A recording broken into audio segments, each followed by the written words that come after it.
Alright, so I'm just going to do a quick little tutorial on labeling points, topo points with text, and then labeling them in such a way that we can print them, sending them out to the printer. So let's go ahead first of all and pull some data in. I'm going to assume that we're working with AGPS topo data. I'm going to download, import. We're going to pull in the AGPS NEZ file. I'm going to browse. I have some data on my desktop in a folder, so I'm just going to select that, and there's some topo data here. I'm going to pull that in. Next, you can see it there. Put it on the points layer. That's where it goes by default, and import and finish. Next, I'm going to go ahead and also pull in the boundaries. I have boundaries for this project, so download, import, DXF, browse, and pull that same boundary in. Alright, so if I zoom in, I can see the boundaries are there.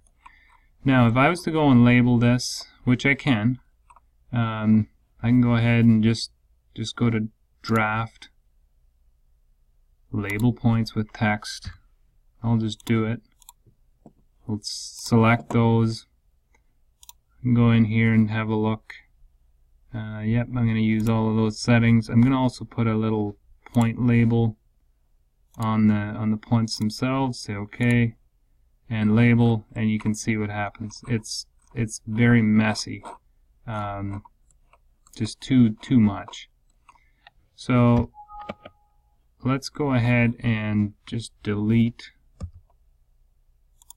this layer. Alright, and next thing we want to do is I'd like to take a look at the link settings. Display the links. I'm going to display them on the points layer, which is what it's set to, and I may need to visualize this to activate the links. Alright, you can see I have a lot of links running across here, and I want to get rid of those first. So the links are simply a graphic visualization of the surface build. So first I'm going to go back to link settings, and I'm going to say max edge tolerance. I'm going to drop that down to like 150, and I'm going to drop this down to 60 degrees max edge angle, and we'll just see what happens.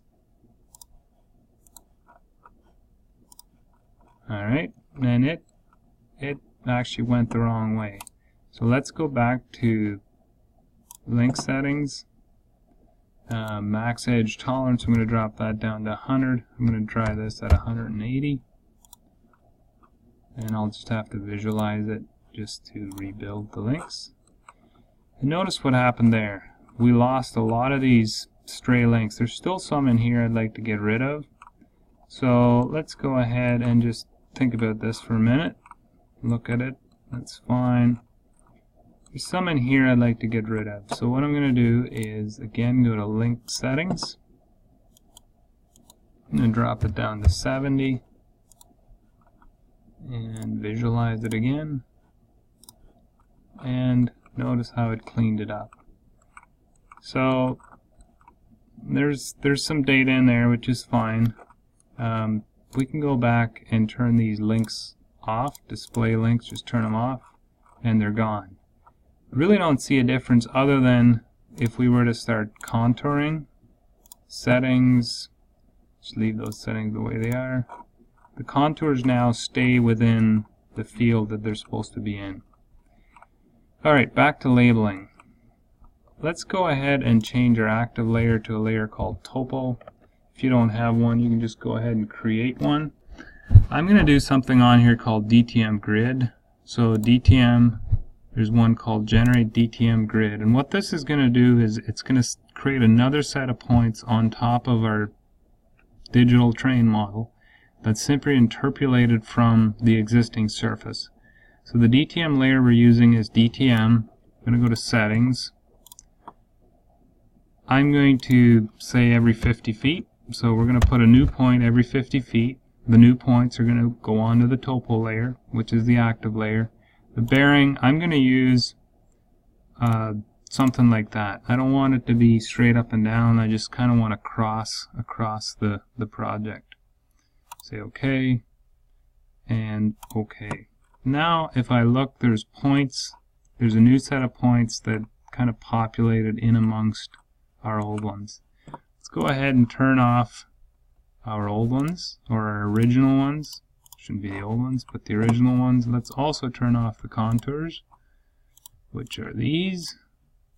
Alright, so now we have a new set of points. They're actual points, just like the originals, but they're derived at a grid spacing, 50-foot grid, kind of looking down on top of them. So let's just turn the points back on and talk about that for a little more. If we look here, while this point wasn't an actual point derived from the topo unit out in the field, it has an actual elevation that's interpolated from the distance between this. So if I look at our link settings again, which will kind of make sense, display the links. Simply looking down, these links are connecting the original ones, creating a surface, and these other ones are being populated at a 50-foot grid on top of that surface, generating a new set of points at an elevation that's derived from the original surface. Let's turn the links back off. Display links gone. And we'll also go ahead and turn the original points back off. Alright, now we have a cleaner set of points that we can go ahead and label. And this is going to look a lot cleaner than the original points that we labeled. We're simply going to go to Draft, Label Points with Text, pick L for layer, touch one of the points to pick up that layer.